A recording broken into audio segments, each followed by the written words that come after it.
Для защиты деревянных конструкций от гниения применяют как готовые химические, так и народные средства.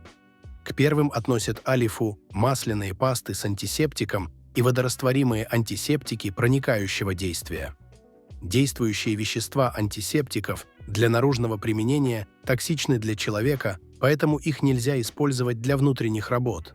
У олифы другое действие, она создает на поверхности тонкую непроницаемую для воды пленку. К народным средствам защиты относятся водный раствор медного купороса, отработанное машинное масло, раствор поваренной соли и борной кислоты, гашеная известь, смесь растительного масла и прополиса. Защитные средства наносят только на сухую и очищенную поверхность при температуре воздуха плюс 15-25 градусов. Второй слой наносят только после полного высыхания первого. Обязательно повторно обрабатывают торцы, трещины и срезы.